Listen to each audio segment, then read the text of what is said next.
அஸ்ஸலாமு அலைக்கும். நம்ம நிலோஸ் பைட்ஸ்ல இன்னைக்கு என்னலாம் டிஸ்பேட்ச் பண்ணோம்னு பார்க்கலாமா? ஒரு சிஸ்டர் ப்ரௌனி பைட்ஸ் கேட்டிருந்தாங்க. யூசுவலா நம்ம சின்ன பாக்ஸ்ல தான் ப்ரௌனி பைட்ஸ் எப்பவுமே குடுப்போம். பட் இந்த சிஸ்டர் எனக்கு பெரிய பாக்ஸ்ல வேணும் சிஸ்டர் அப்படின்னு சொல்லியிருந்தாங்க. ஸோ அவங்க கேட்ட மாதிரி பெரிய பாக்ஸ்ல குட்டி குட்டி பைட்ஸா போட்டு மேல ஃபுல்லா சாக்லேட் லோட் பண்ணியாச்சு. அவங்க டார்க் சாக்லேட் தான் நிறைய கேட்டிருந்தாங்க. So dark chocolate, white chocolate, hazelnut இது மூணுமே ஃபுல்லா லோட் பண்ணி சாக்கோ சிப்மே வச்சாச்சு. இதை நீங்க ஒரு பைட் வச்சாவே போதும், அவ்வளோ சாக்லேட்டியா இருக்கும். சாக்லேட் லவர்ஸ் கண்டிப்பா இதை ட்ரை பண்ணுங்க. அண்ட் அதுக்கப்புறமா ஒரு சிஸ்டர் அவங்க ஃப்ரெண்டுக்காக ஒரு பர்த்டே ஸ்லாப்மே ஆர்டர் பண்ணியிருந்தாங்க. ட்ரிபிள் சாக்லேட் ப்ரௌனி தான் ஆர்டர் பண்ணியிருந்தாங்க. இந்த ஸ்லாபோட பிரைஸ் ஜஸ்ட் 350 ருபீஸ் தான். அண்ட் இன்னொரு சிஸ்டர் ட்ரிபிள் சாக்லேட் ப்ரௌனி நல்லா ஃபுல்லா லோட் பண்ணி கேட்டிருந்தாங்க.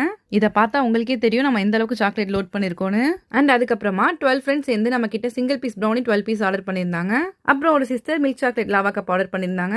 அண்ட் இன்னொரு sister 250 grams double chocolate brownie order பண்ணியிருந்தாங்க. இது எல்லா ஆர்டர்ஸுமே என்னோட காலேஜ்ல இருந்து எனக்கு வந்துருந்துச்சு. நீங்க ராபியமால் காலேஜ்ல படிக்கிறீங்களா? அப்படி இல்லைன்னா உங்களுக்கு தெரிஞ்சவங்க அங்கே படிக்கிறாங்களா? அப்போ கண்டிப்பா நம்ம ப்ரௌனிஸ் ஆர்டர் பண்ணுங்க. ஃப்ரீ ஷிப்பிங்லேயே வந்து உங்ககிட்ட டிஸ்பேச்சும் பண்ணிடுவோம். ஸோ வேணுங்கிறவங்க சீக்கிரமா டிஎம் பண்ணி உங்களோட ஆர்டர் பிளேஸ் பண்ணிக்கோங்க.